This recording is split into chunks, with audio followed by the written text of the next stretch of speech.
최순실 씨의 존재에 대해서 이제 이름을 거명하면서 처음으로 이제 인정을 한 건데요. 네. 그런데 이제 아까 지적하셨다시피 어제 해명과 상반되는 내용의 증언과 정황들이 계속 보도로 나오고 있거든요. 그러니까 그래서 이제 거짓 해명이다 이런 논란이 그렇죠. 더해지고 있는 그날 거죠. 해명한 게 저녁 보도에 바로 뒤집어지는. 네, 맞습니다.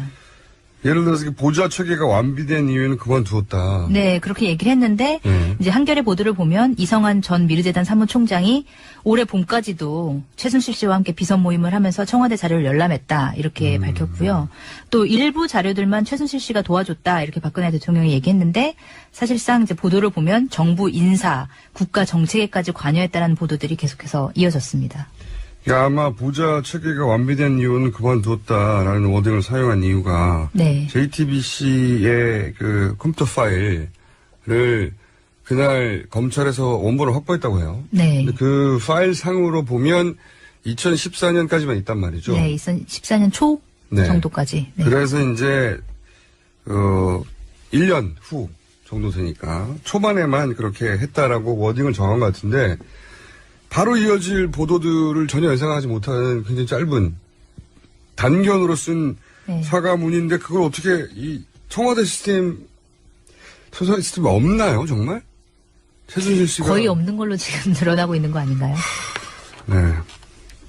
안타깝습니다. 이게 정치적 지지 여부를 떠나서 굉장히 안타까워요. 네. 자, 그래서 이제 지금 말씀하신 대로 일부 자료가 아니라는 보도가 막 이어지죠. 네, 그렇습니다. 그 중에 하나를 또 보면 그 최순실 씨가 거의 매일 청와대로부터 30cm 두께의 대통령 보고 자료를 건네받아서 검토했다 이러는 증언을 이성한 전 미르재단 사무총장이 한 건데요. 이 전 사무총장이 한겨레 인터뷰에서 한 얘기인데 최 씨가 주로 자신의 논현동 사무실에서 다양한 전문가를 만나서 뭐 대통령의 향후 스케줄이나 국가적 정책 사안을 논의했다 이렇게 얘기를 했습니다. 그동안 우리가 쭉 거론해왔던 인물들도 참석하나요? 네, 그 차은택 광고감독도 그 자리에 거의 참석을 했다고 하고요. 그다음에 박근혜 대통령 가방을 만든 고영태 씨 또 자주 참석을 했다고 합니다. 저도 이제 이런 보도를 보면 좀 좌절이 되는 거예요. 그러니까 30cm 두께 대통령 보고서가 거의 매일 청와대로부터 나왔다. 네.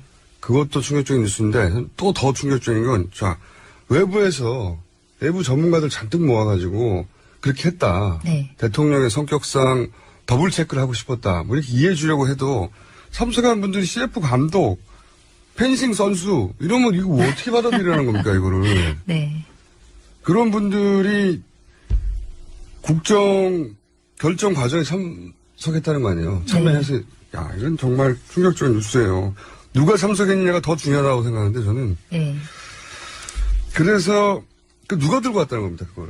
그래서 지금 누가 들고 왔냐면 거의 매일 밤마다 뭐 청와대 정호성 제1부속실장이 사무실로 직접 들고 왔다 이렇게 얘기를 했습니다.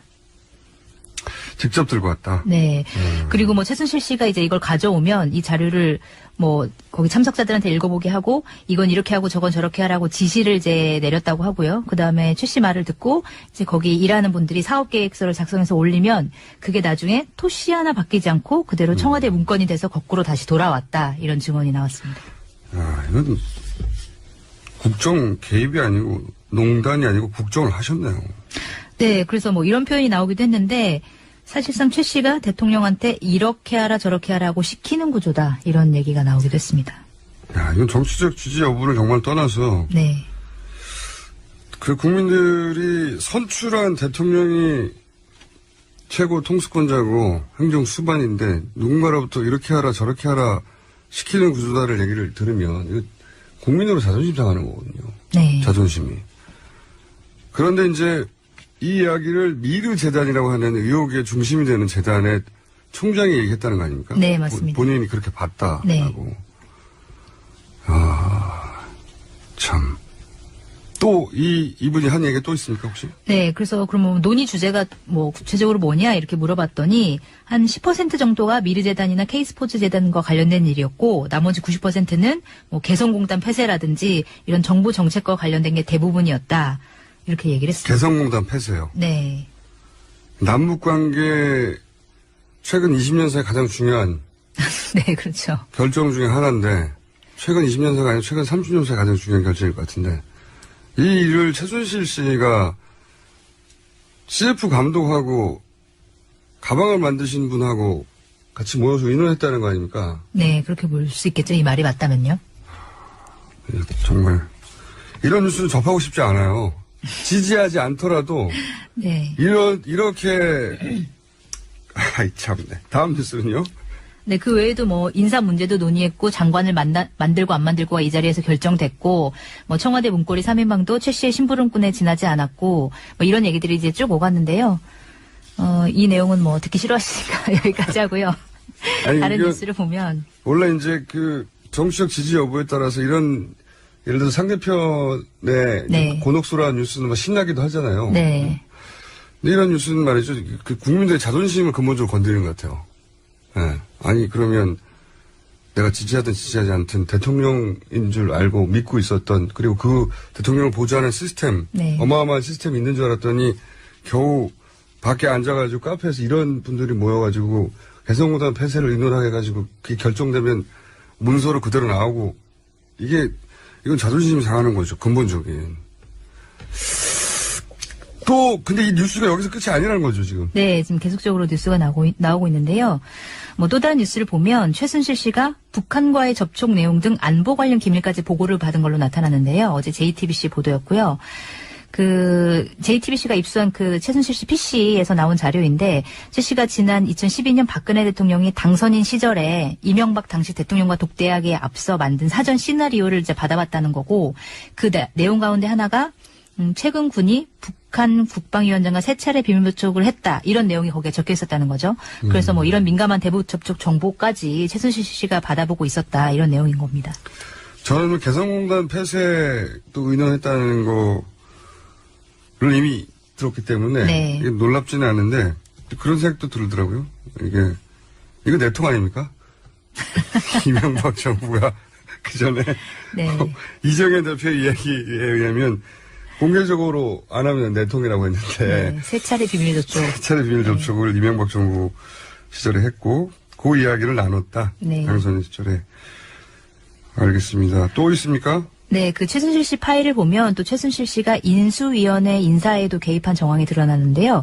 2012년 2월 19일에 이제 나온 홍보 SNS 본부 운영안이라는 문건에는 그 6일 뒤에 임명될 인수위 홍보팀장 이름이 또 나와 있고요. 그 다음에 이 외에도 여러 가지 문서들이 있었는데 뭐 대통령 당선인 대변인 선임 관련 문서, 뭐 역대 경호처장 현황 문서 이런 것들이 이제 최순실 씨한테 보고가 됐다고 합니다. 당선 때부터 이미 청와대 인사에 개입했다는 얘기네요. 한마디로 네. 말하자면. 네. 또 있습니까? 네, 이것뿐만이 아니라 또 대통령이 해외 정상들과 나눌 통화 대담 자료도 이제 사전에 최순실 씨가 받아봤다고 하는데. 잠깐만요. 네. 야, 이건 또 다른 종류의 충격이네요. 그러니까 대통령이 해외 정상을 만나서 대담을 하는데. 네. 그 자료를 미리 또 받아봐가지고. 네, 뭐 직접 만난 대담까지는 모르겠고 일단 통화 대담 자료를 받아본 건데 뭐 호주 총리 통화 참고 자료 이런 문건도 있었고 그래서 뭐 길러드 호주 총리와 통화하기 전에 참고한 내용을 정리한 이제 내용이 거기 안에 있었다 그러고요. 근데 그 전에는 뭐 청와대에서 만든 문건이 최순실 씨한테 간 것까지는 드러났는데 요 문서는 외교통상부에서 작성했다고 해요. 그래서 뭐 청와대 작성 문건뿐만이 아니라 뭐 외교통상부 작성 문건까지 뭐 정부 부처의 공식 문서까지 최순실 씨한테 갔다 이런 내용인 거죠. 이거는 통화를 한 내용을 담은 겁니까? 아니면 앞으로 통화를 할 때 이런 거를 중심으로 거론하라고 하는 참고 자료? 네, 참고 자료 하기 전에. 하기 전에. 네. 그리고 뭐 통화를 PC는 하고 나서 네. 이런 대화가 있었다고 정리한 거를 본 것도 굉장히 네. 웃긴 일이에요. 자기가 왜 대통령이 다른 나라 대통령하고 대화한 내용을 알아야 됩니까? 그죠? 근데 그 뭐라고 할지를 미리 지금 알고 그거를 그렇죠. 네. 미리 줬다는 얘기는 그 대화 내용을 코치할 수도 있다는 거잖아요. 네. 그 대화 내용을 어떻게 할지를 결정하지 않거나 관여하지 않을 사람이 이걸 왜 줍니까 미리? 그렇죠. 이건 정말 국정을 하셨네요 진짜. 국정과 외교까지 하셨네요. 네, 국정과 외교도 하고 뭐 또 2013년 대통령 여름휴가 미공개 사진도 뭐 컴퓨터 안에 들어있었다고 하고요. 다방면으로 이제 관여를 한 걸로 나타나고 대통령 있습니다. 휴가 때 뭐 워낙 친분이 있어서 같이 갈 수 있고 그때 찍은 사진이 있을 수는 있다고 생각해요. 근데 그런 차원이 아니니까요. 외교 기밀 누설 아닙니까, 이것도? 네, 그래서 뭐 대통령 기록물 관리법 위반, 외교상 기밀 누설, 군사 기밀법 위반 혐의 이렇게 혐의 적용을 할 수 있는 가능성이 있지 않느냐 이런 논의들이 지금 이루어지고 있습니다.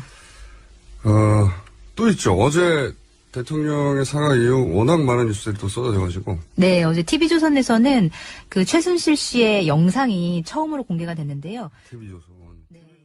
아마 보좌 체계가 완비된 이유는 그만두었다라는 워딩을 사용한 이유가 네. JTBC의 그 컴퓨터 파일을 그날 검찰에서 원본을 확보했다고 해요. 네. 근데 그 파일 상으로 보면 2014년까지만 있단 말이죠. 네, 2014년 초 네. 정도까지. 네. 그래서 이제 1년 후 정도 되니까 초반에만 그렇게 했다라고 워딩을 정한 것 같은데 바로 이어질 보도들을 전혀 예상하지 못하는 굉장히 짧은 단견으로 쓴 네. 사과문인데 그걸 어떻게 이 청와대 시스템 소설 시스템이 없나요 정말? 최순실 씨가 거의 없는 걸로 지금 드러나고 있는 거 아닌가요? 네 안타깝습니다. 이게 정치적 지지 여부를 떠나서 굉장히 안타까워요. 네. 자 그래서 이제 지금 말씀하신 대로 일부 자료가 아니라는 보도가 막 이어지죠. 네, 그렇습니다. 그 중에 하나를 또 보면 그 최순실 씨가 거의 매일 청와대로부터 30cm 두께의 대통령 보고 자료를 건네받아서 검토했다 이러는 증언을 이성환 전 미르재단 사무총장이 한 건데요. 그 이 전 사무총장이 한겨레 인터뷰에서 한 얘기인데 최 씨가 주로 자신의 논현동 사무실에서 다양한 전문가를 만나서 뭐 대통령의 향후 스케줄이나 국가적 정책 사안을 논의했다 이렇게 얘기를 했습니다. 그동안 우리가 쭉 거론해왔던 인물들도 참석하나요? 네. 최순실 씨의 존재에 대해서 이제 이름을 거명하면서 처음으로 이제 인정을 한 건데요. 네. 그런데 이제 아까 지적하셨다시피 어제 해명과 상반되는 내용의 증언과 정황들이 계속 보도로 나오고 있거든요. 그러니까 그래서 그날- 이제 거짓 해명이다 이런 논란이 그렇죠. 더해지고 있는 그날 거죠. 해명한 게 저녁 보도에 바로 뒤집어지는. 네, 맞습니다.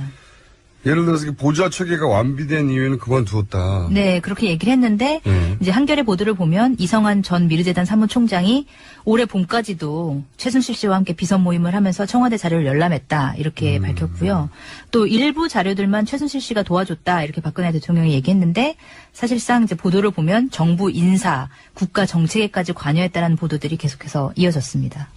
야, 결정 과정에 참석했다는 거 아니에요. 참여해서 야, 이건 정말 충격적인 뉴스예요. 누가 참석했느냐가 더 중요하다고 생각하는데 저는. 네. 그래서 누가 들고 왔다는 겁니다, 그걸. 그래서 지금 누가 들고 왔냐면 거의 매일 밤마다 뭐 청와대 정호성 제1부속실장이 사무실로 직접 들고 왔다 이렇게 얘기를 했습니다. 직접 들고 왔다. 네. 그리고 뭐 최순실 씨가 이제 이걸 가져오면 이 자료를 뭐 거기 참석자들한테 읽어보게 하고 이건 이렇게 하고 저건 저렇게 하라고 지시를 이제 내렸다고 하고요. 그 다음에 최 씨 말을 듣고 이제 거기 일하는 분들이 사업계획서를 작성해서 올리면 그게 나중에 토씨 하나 바뀌지 않고 그대로 청와대 문건이 돼서 거꾸로 다시 돌아왔다 이런 증언이 나왔습니다. 네, 그 차은택 광고감독도 그 자리에 거의 참석을 했다고 하고요. 그다음에 박근혜 대통령 가방을 만든 고영태 씨 또 자주 참석을 했다고 합니다. 저도 이제 이런 보도를 보면 좀 좌절이 되는 거예요. 그러니까 30cm 두께의 대통령 보고서가 거의 매일 청와대로부터 나왔다. 네. 그것도 충격적인 뉴스인데 또 더 충격적인 건 자, 외부에서 내부 전문가들 잔뜩 모아가지고 그렇게 했다. 네. 대통령의 성격상 더블 체크를 하고 싶었다. 뭐 이렇게 이해해 주려고 해도 참석한 분들이 CF 감독, 펜싱 선수 이러면 이거 어떻게 받아들이라는 겁니까 이거를. 네. 그런 분들이 국정